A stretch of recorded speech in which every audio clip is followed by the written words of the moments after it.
Shopping mall discounts for consumption voucher users do not match up with those in the past. The PLA simulates striking Taiwan on the second consecutive day of drills. And over 30 Ukrainian children now reunited with their parents after spending months in Crimea or Russia.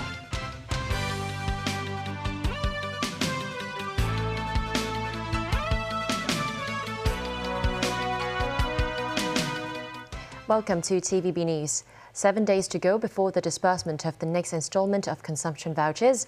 Many have said they are planning to shop after the Easter long weekend. But this time around, shopping mall discounts for voucher users have not matched those of previous years, as the discounts now mostly target mainland visitors. Veronica Lin reports. 3 days into the Easter long weekend, some businesses say the customer flow has been lower than expected. There aren't too many crowds in Mongkok around noon. Even for cosmetics shops that are usually packed with tourists, no queues were seen outside the stores. Shop owners say many local residents are traveling over the long weekend. Other residents say they will only start shopping again when they receive the next batch of consumption vouchers. This man says he does not want to travel during peak periods given how expensive it is. Dining at a restaurant or going to a cinema will be a better alternative, he added. Financial Secretary Paul Chen wrote in his blog that the next installment of consumption vouchers of $3,000 will be disbursed next Sunday to give the retail and F&B sectors a boost. He added that the vouchers, along with the Happy Hong Kong campaign, will further help with the economic recovery in the city. Still, most shopping malls in popular areas only offer discounts to tourists, unlike the first 2 rounds of the voucher distribution, during which they offered discounts to voucher users. Lam Jin-jung, director of the Hong Kong Department Stores and Commercial Staff General Union, says consumption vouchers have done little to motivate shoppers. However, as mainland tourists return to Hong Kong, those in the cosmetics, healthcare, watches, and jewelry sectors have seen an increase in sales. Secretary for Home and Youth Affairs Alice Mak says Happy Hong Kong and a series of events will be launched next week, including food fairs at the end of the month. Veronica Lin, TVB News. The Eastern Theater Command of the Chinese People's Liberation Army continued to conduct combat readiness patrols and military exercises around Taiwan today. State media reported at one point a PLA ship and a Taiwanese military vessel were only a few nautical miles apart from each other. Beijing proceeded with a second day of military drills around Taiwan on Sunday. Multiple destroyers and frigates, missile speedboats on standby at sea, and coastal missile assault forces jointly carried out full-time chase of their targets to the southwest of Taiwan. Reports say the PLA frigate Suzhou and the Taiwanese patrol vessel Yiyang were just 5 nautical miles apart from each other. Meanwhile, dozens of PLA warplanes, including early warning aircraft and reconnaissance planes, flew to the targeted airspace in combat formations, forming a joint strike system together with the land and sea forces. Deng Yong, an officer of Rocket Force, said, "We have the confidence and strength to cope with all kinds of complex and difficult situations, to fulfill the operational missions and resolutely defeat any forms of external interference and attempts seeking Taiwan independence." State media released an animation showcasing simulated attacks launched by the PLA from 3 sites, with missiles hitting both ends of the island of Taiwan. The Reuters news agency reported that Taiwan fighter jets took off from Hsinchu Air Base Sunday morning. The island's Ocean Affairs Council, which runs the Coast Guard, released footage showing a PLA warship and a Taiwan ship in a standoff, with both vessels just 3 nautical miles apart. Officers also said the PLA ship crossed the Taiwan Strait's median line. Meanwhile, fishing crews say they fret more about their livelihood than politics. Villagers on Pingtan Island in Fujian province on the mainland said trips to sea are more fraught as the PLA stages new military drills in the Taiwan Strait. A fisherman in his 40s said, "If no fish comes to my net, my family will likely starve to death." More than 30 children have been reunited with their parents in Ukraine after a long operation to bring them back from Russia or Crimea. Around 19,500 children are estimated to have been taken from the eastern regions after Russia's invasion last year, with Moscow saying they were evacuated for their own safety. Nazvi Karim reports. Last year, Dasha Rak and her twin sister, Alyona, were taken willingly by Russian officials from occupied Kherson to a holiday camp in Crimea to escape the war. They expected to spend a few weeks at the camp, but ended up staying 6 months. We were shocked. They said we will be adopted, that we will get guardians, 13-year-old Dasha said of a reaction when told their stay would be extended. Dasha and Alyona are among 31 children who have been returned to their families in Ukraine after efforts by humanitarian group Save Ukraine. Mothers embraced sons and daughters. Siblings hugged each other at the meeting point on the Ukraine-Belarus border. Kyiv estimates almost 19,500 children are still held by Russia, which maintains they were simply evacuated from war zones. It was heartbreaking to look at the children left behind, who were crying behind the fence, said the twins' mother, Natalia. This 15-year-old said during their stay at the camp, children were made to stand up and sing the Russian anthem. He said those who refused, including himself, were told to provide written explanations. The International Criminal Court last month issued an arrest warrant for Russian President Vladimir Putin and his Children's Rights Commissioner, Maria Lvova-Belova, accusing them of abducting children from Ukraine. Moscow does not recognize the ICC's jurisdiction, saying the movement of children was part of a humanitarian campaign to protect them during the war. Meanwhile, in his nightly address, Ukrainian President Volodymyr Zelensky said Polish supplies of German-made Leopard 2 main battle tanks and other military vehicles, totaling around 100, are already in Ukraine. He said Poland has fulfilled all its promises, with more tanks, self-propelled mortars and missiles on the way. On the battlefront, Ukraine has deployed more artillery to the Donetsk region, ahead of what is expected to be a counter-offensive against Russian troops. This Ukrainian soldier said the situation in Donetsk was stable, and he thinks the counter-offensive will be harder than last year's effort when Ukraine recaptured land in Kharkiv and Kherson. Nazvi Karim, TVB News. In the U.S. state of Delaware, a shooting at a mall on Saturday left 3 people injured and forced shoppers to evacuate. Delaware State Police said they were investigating the shooting at the Christiana Mall in a northern community near Pennsylvania. Police said in a tweet the 3 victims were taken to hospital for treatment, adding there were no longer safety concerns at the mall, though it remained closed for the night. The 3 people were shot in the food court area. Details about the shooter were not immediately available. In the U.S., a court ruling suspending the 2-decade-old approval of the abortion pill mifepristone has dealt another setback to reproductive rights advocates. It once again heats up the politics, culture and law surrounding abortion in the country. This report from NBC News.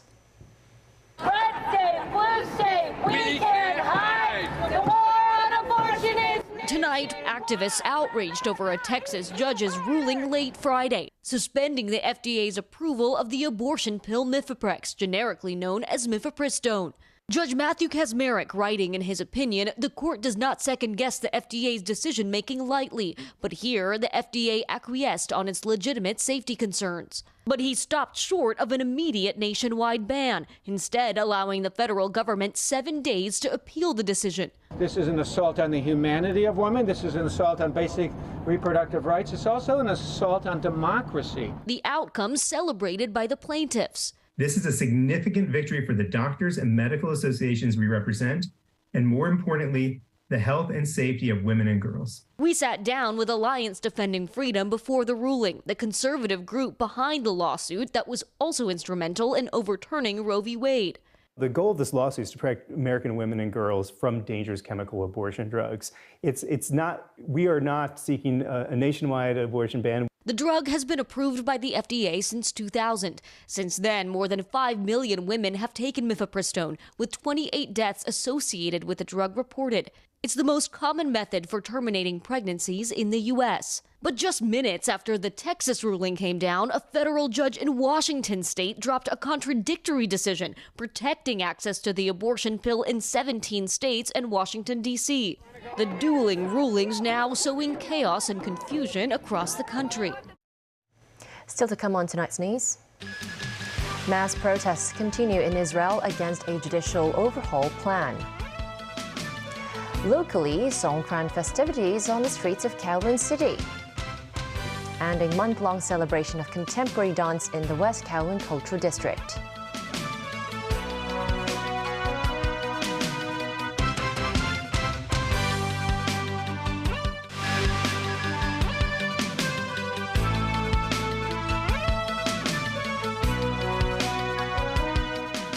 Welcome back to TVB News. In Israel, tens of thousands of people again joined protests against Prime Minister Benjamin Netanyahu's plans to tighten controls on the country's Supreme Court.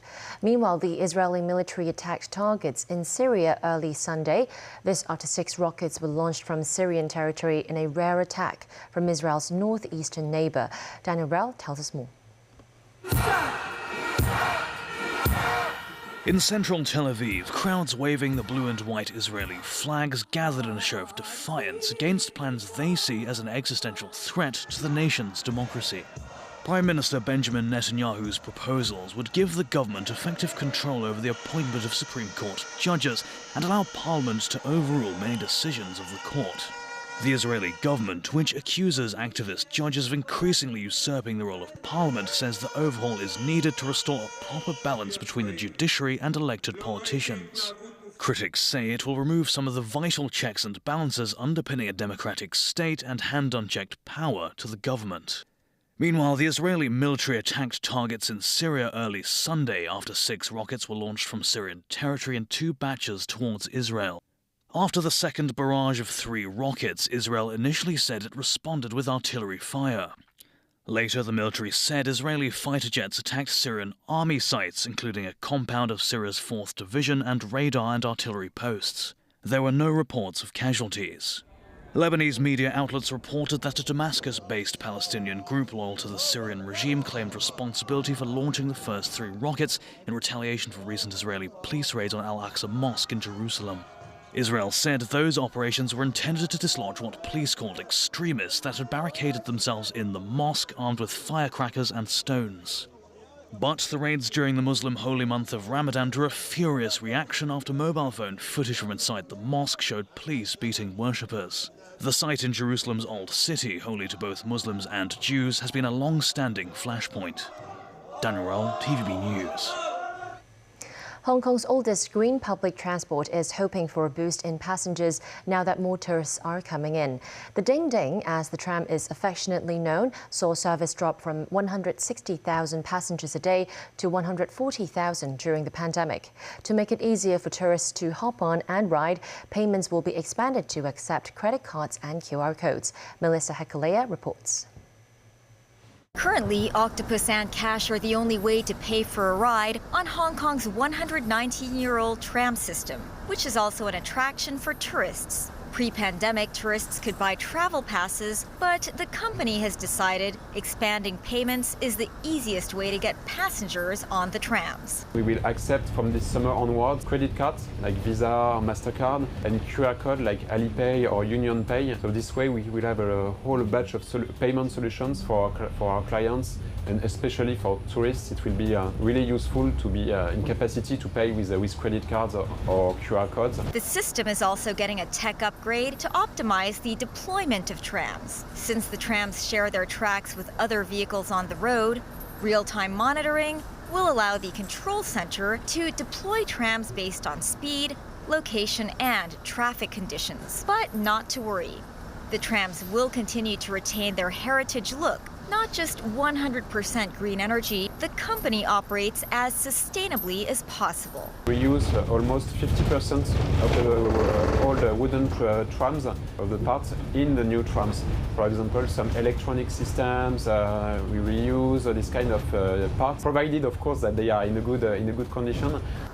You mentioned that the trams are built here in Hong Kong. So they're built in your depot and you have your own mechanics? I think that we must be one of the last remaining industries on Hong Kong Island, actually, and we have in our workshop we have a team, engineering team and artisans building the tram from scratch. They are buying the parts, the components, let's say the beams, aluminum beams, and assembling the trams in our workshop. Most of them are really experts in their fields, and they are also tram experts. So we really rely on them and on their expertise to keep maintaining the tram. For now, Hong Kong's trams embody both the city's cultural heritage while remaining a practical, everyday part of people's lives. For TVB News, I'm Melissa Hekalea. Kowloon City's Thai community celebrated the Songkran Festival today, otherwise known as Thai New Year. Organisers of the event also held the festival's popular water fight in the area after it was suspended for the past 3 years because of the pandemic. Timothy Lee was engaged in an intense water gun battle this afternoon. South Wall Road in Kowloon City is typically known for hosting all sorts of Thai restaurants and shops. But today, it was transformed into the scene of a battlefield.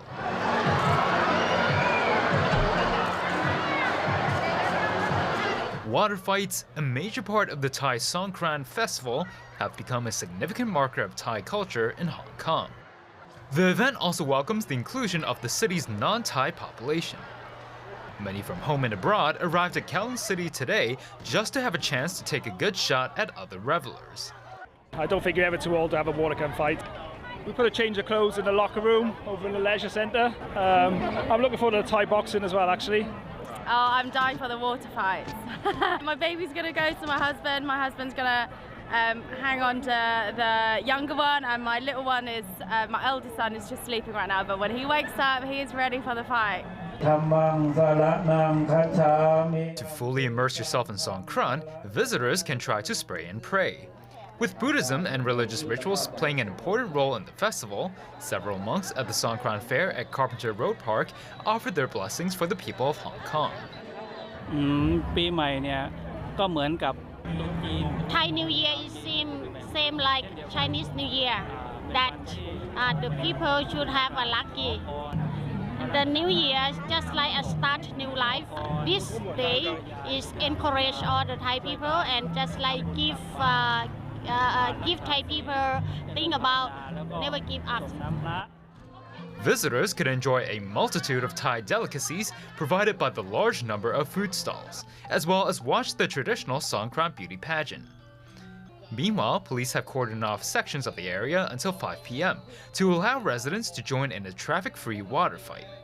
It's absolutely impossible not to get absolutely soaked if you're walking on South Wall Road today. As the Thai community believes water is a form of blessing, some choose to express their goodwill through the use of water guns.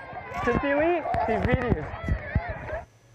The West Kowloon Cultural District is launching a month-long celebration of contemporary dance this coming Friday. It will feature 6 local and international contemporary dance works.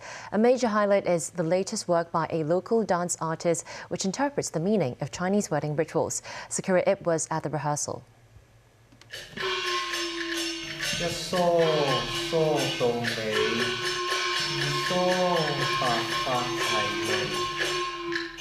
Marriage plays an important role in Chinese culture. A series of traditional Southern Chinese wedding rituals, including the crying wishes from the walled villages in the new territories. The tanker bride who travels to a wedding by boat, as well as a child jumping on the bed wishing newlyweds having more children, are interpreted and performed in the contemporary dance work named Double Happiness, The Promise of Red. It was commissioned and produced by West Kowloon Free Space as one of the major highlights of their dance festival. Local choreographer Chekin Moy collaborated with other artists to unveil the thoughts and emotions of those fulfilling their duties in marriage, while in the process exploring the meaning of honesty, promise and commitment. What is the meaning behind some of the traditional wedding ceremonies? An expert, a male wedding chaperone who made his way into a profession traditionally dominated by women, explained the significance of the rituals. A lot of people have their concepts, oh, Chinese wedding is so maxi, a lot of things to do. But these things is presenting, saying thank you to their parents. For example, to have a tea ceremony, because you need to give a tea to your parents. They will think, thank you, you are at down now. They will feel grateful. You are the big bird now, you can fly now. Some people prefer grand weddings, while some prefer simple. There are a lot of ceremonies in Chinese wedding. Performers hope audience will reflect on the meaning behind the ceremony after watching the show. Running from the 14th of April to the 7th of May, the festival will showcase 6 performances created by female choreographers from different generations and places, such as Germany, Belgium and Israel, in offering fresh perspectives on gender and power relations. Sakura Ip, TVB News. That's the news for tonight. Thanks for watching.